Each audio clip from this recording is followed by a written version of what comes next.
Shri S K Sajeesh, വാജ്പേയിയുടെ ഭരണകാലത്ത് അദ്ദേഹം തന്നെ പറഞ്ഞിട്ടുണ്ട്, ഈ സഖ്യകക്ഷി സർക്കാരിന്റെ സമ്മർദ്ദം എനിക്കുണ്ട്, ഞങ്ങളുടെ അജണ്ടയിലുള്ള പല കാര്യങ്ങൾ നടപ്പിലാക്കാൻ കഴിഞ്ഞിട്ടില്ല എന്ന്.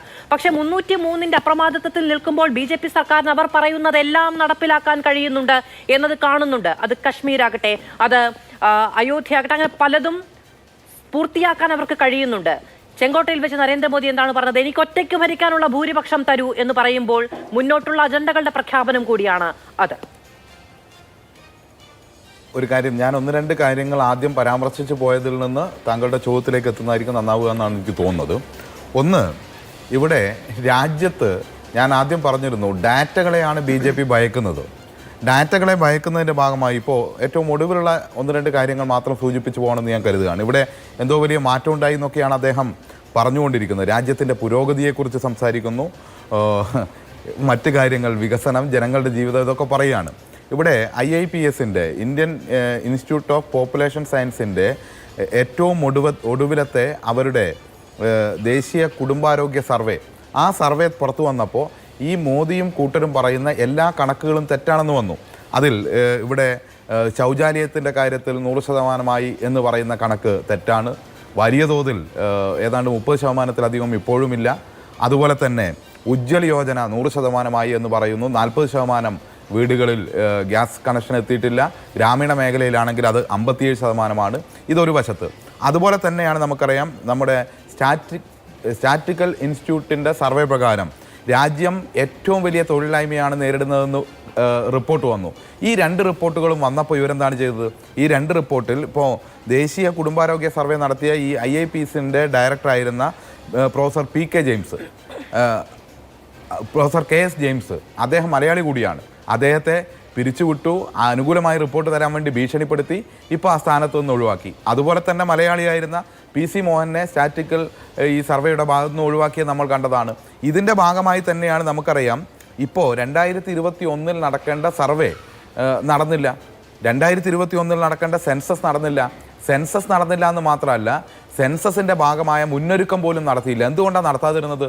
സെൻസസ് വരുമ്പോൾ, ഇങ്ങനെ ചില സർവേ വരുമ്പോൾ വരുന്ന കണക്കിനേക്കാൾ ഞെട്ടിക്കുന്നതായ ഇന്ത്യയുടെ സാഹചര്യം പുറത്താക്കപ്പെടുമെന്നുള്ളതുകൊണ്ടാണ്. അതുകൊണ്ട് എല്ലാ ഡാറ്റകളെയും മറച്ചു വെച്ചുകൊണ്ട് മറ്റുള്ളവരുടെ ഡാറ്റ കളക്ട് ചെയ്ത് അവരെ ഭീഷണിപ്പെടുത്താനുള്ള പെഗാസിസും കൊണ്ട് നടക്കുകയാണ് മോദിയും കൂട്ടരും BJPയും. ഈ രാജ്യത്തിനറിയാം, ഈ രാജ്യം പട്ടിണിയില്ലാത്ത രാജ്യമാണെന്നാണോ പറഞ്ഞു വരുന്നത്? രാജ്യത്തിൻ്റെ ദാരിദ്ര്യം, അതിദാരിദ്ര്യം എത്ര ശതമാനമാണ്? ഏതാണ്ട് 40%-ലധികം വരില്ലേ? 100 പേര് ഈ രാജ്യത്ത് ഒരുമിച്ചിരുന്നാൽ 40 പേർക്ക് വീടില്ല, മറ്റടിസ്ഥാന സൗകര്യങ്ങളില്ല, 3 നേരം ഭക്ഷണം കഴിക്കാൻ പോലും, 1 നേരം പോലും ഭക്ഷണം കഴിക്കാൻ ശേഷിയില്ല. ഇവിടെ കേരളത്തെക്കുറിച്ചൊന്ന് പറയും, കേരളമാണ് മോശം എന്നാണ് അദ്ദേഹം പറയുന്നത്. തൊഴിലില്ലായ്മയുടെ കാര്യത്തിൽ കേരളമാണ് 1ാം സ്ഥാനത്ത് എന്നൊക്കെ സന്ദീപ് വാര്യരങ്ങ് പറയുകയാണ്. പ്രിയപ്പെട്ട സുഹൃത്തെ, PSC വഴിയുള്ള നിയമനം, ആ നിയമനത്തിൽ കഴിഞ്ഞ 6 മാസത്തെ കണക്കെടുക്കുമ്പോൾ രാജ്യത്തുള്ള എല്ലാ സംസ്ഥാനങ്ങളിലും കൂടി നടത്തിയ PSC നിയമനം 19,000 ആണ്. കേരളത്തിൽ നടത്തിയ PSC നിയമനം 15,700 ആണ് 6 മാസം കൊണ്ട്. അതായത് ഇന്ത്യയിൽ ഞാൻ പറയട്ടെ ഈ കണക്ക് പറയുമ്പോൾ ഇടപെട്ടാനുള്ള ഒരു പ്രശ്നം എന്താ വെച്ചാൽ, ആകെ തെറ്റിപ്പോവുകയും നമ്മൾ പറയാൻ ഉദ്ദേശിച്ച കാര്യങ്ങൾ പറയാൻ കഴിയാതെ വരികയും ചെയ്യും. അതുകൊണ്ട് താങ്കൾ ഇടപെട്ടോളൂ. പക്ഷേ ഇത്തരം കാര്യങ്ങൾ ഇടപെടുമ്പോൾ പ്രേക്ഷകർ കൂടി പറയുന്നത് മനസ്സിലാവില്ല എന്നുള്ളൊരു ബുദ്ധിമുട്ട് കൂടിയുണ്ട്. അപ്പോൾ ഏറ്റവും കൂടുതൽ PSC വഴി തൊഴിൽ നൽകുകയും, ഇന്ന് ഈ രാജ്യത്ത് ഏറ്റവും ഒടുവിൽ വന്ന കണക്കുണ്ടല്ലോ, ഏറ്റവും കൂടുതൽ ആളുകൾ ജോലി ചെയ്യാൻ ആഗ്രഹിക്കുന്ന സ്ഥലമായി യുവാക്കൾ ഇന്ത്യയിൽ തിരഞ്ഞെടുക്കുന്നത് കേരളത്തെയാണ്. ഇന്ത്യൻ സമൂഹം തിരഞ്ഞെടുക്കുന്നത് കേരളത്തെയാണ്. ആ അന്തരീക്ഷത്തിലേക്ക് എത്തിക്കുന്നുണ്ട്. ഞാൻ അതിൻ്റെ മറ്റു വിശദാംശങ്ങളിലേക്കൊന്നും പോകുന്നില്ല, സമയപരിമിതി മൂലമാണ്. നിങ്ങളുടെ പ്രശ്നം എന്താണ്? നിങ്ങൾ മുന്നോട്ട് വെക്കുന്ന RSS അജണ്ട, ആ അജണ്ട ഇന്ത്യ എന്ന് പറയുന്ന പൊതുസങ്കല്പത്തിന് വിപരീതമാണ്. അതാണ് നിങ്ങൾക്ക് ഇവിടെ നടപ്പിലാക്കേണ്ടത്. അതിന് നിങ്ങളുടെ ഏകാധിപത്യം ആവശ്യമാണ്. അതാണ് മറ്റു പാർട്ടികളെ നിങ്ങൾ എതിർക്കുന്നത്. നിങ്ങൾ നേരത്തെ പറഞ്ഞല്ലോ, സമാന അഭിപ്രായമില്ലാത്ത ആളുകൾ യോജിക്കുന്നു എന്ന്. നിങ്ങളുമായി ഏറ്റവും അഭിപ്രായം ഉണ്ടായിരുന്ന പാർട്ടിയല്ലേ ശിവസേന? എന്തേ ശിവസേന തെറ്റിപ്പോയി? ശിവസേന, നിങ്ങൾ പള്ളി ആദ്യം പൊളിക്കേണ്ടത് BJP ആണോ ശിവസേനയാണോ എന്ന് ചോദിക്കുന്ന പാർട്ടികളാണല്ലോ. ആ പാർട്ടി എന്തുകൊണ്ട് തെറ്റിപ്പോയി? അതായത് നിങ്ങളുടെ രീതി നിങ്ങളല്ലാത്ത എല്ലാത്തിനെയും ഇല്ലാതാക്കുക എന്നുള്ളതാണ്. നിങ്ങൾക്ക് അനുകൂലമല്ലെങ്കിൽ ഈ രാജ്യത്തിൻ്റെ മതനിരപേക്ഷത, ജനാധിപത്യം, ഭരണഘടന എല്ലാത്തിനെയും ഇല്ലാതാക്കാനാണ് ശ്രമിച്ചുകൊണ്ടിരിക്കുന്നത് എന്ന് നമ്മൾ കാണണം. അതൊക്കെ താങ്കൾ പറഞ്ഞോളൂ. എങ്ങനെയാണ്? എൻ്റെ സന്ദീപ് വാര്യരെ, താങ്കൾക്ക് സമയമുണ്ടല്ലോ, അപ്പൊ പറയാം ശിവസേന എങ്ങനെയാണ് ഇന്ത്യയുടെ പാർട്ണർ, പാർട്ണറാണ്. ശിവസേന എങ്ങനെയാണ് യുവർ പാർട്ണർ എന്നുള്ളത് നമുക്കറിയാമല്ലോ. തെറ്റാണ്. മഹാരാഷ്ട്രയിൽ സംഭവിച്ചത് എന്താണെന്ന് നമുക്കറിയാമല്ലോ. എങ്ങനെ അറിയാം? നിങ്ങൾ ഈ കാശ് കൊടുത്ത് MLA-മാരെ വാങ്ങി കൂടെ നിർത്തി. ഇല്ല, താങ്കൾ അങ്ങനെ തർക്കിച്ചു പോകാനാണെങ്കിൽ ശബ്ദത്തിനോ ഇടപെടലിനോ എനിക്ക് യാതൊരു ബുദ്ധിമുട്ടുമില്ല. ഞാൻ പറഞ്ഞു വെക്കുന്ന കാര്യത്തിൽ എനിക്ക് നല്ല ധാരണയുണ്ട്.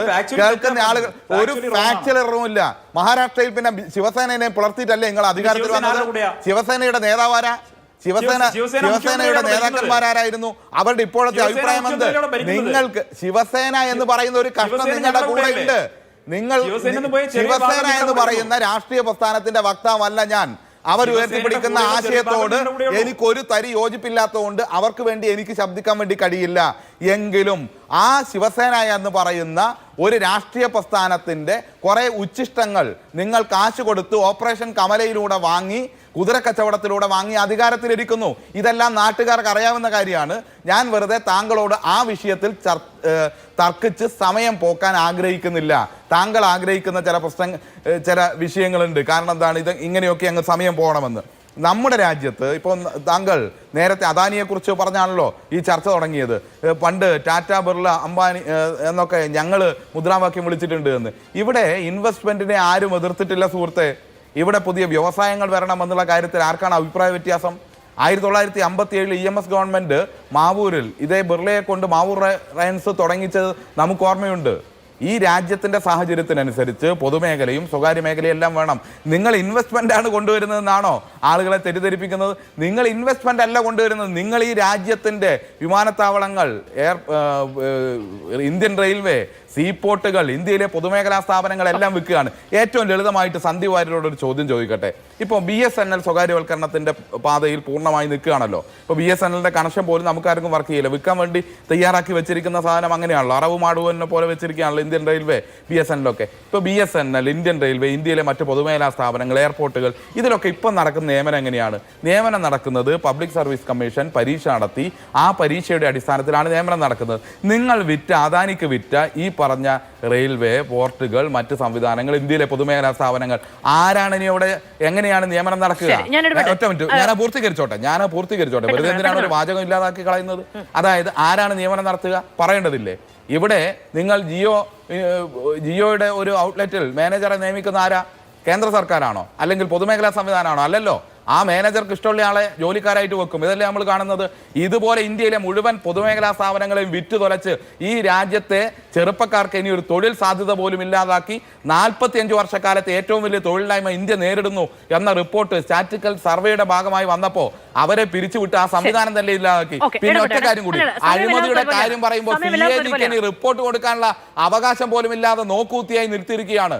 ഈ രാജ്യം കണ്ട ഏറ്റവും വലിയ അഴിമതിയുടെ കാലമെന്ന് പറയുന്നത് എല്ലാ ശബ്ദങ്ങളെയും കൊട്ടിയടച്ച് മാധ്യമങ്ങളെ വിലയ്ക്ക് വാങ്ങി പണം കൊണ്ട് എന്തും ചെയ്യാമെന്ന ധാരണയിലെത്തി ഏകാധിപത്യത്തിലൂടെ ഭരിക്കുന്ന ഈ മോദിയുടെ കാലമാണ് ഇന്ത്യ കണ്ട ഏറ്റവും വലിയ അഴിമതി കാലം. ശരി.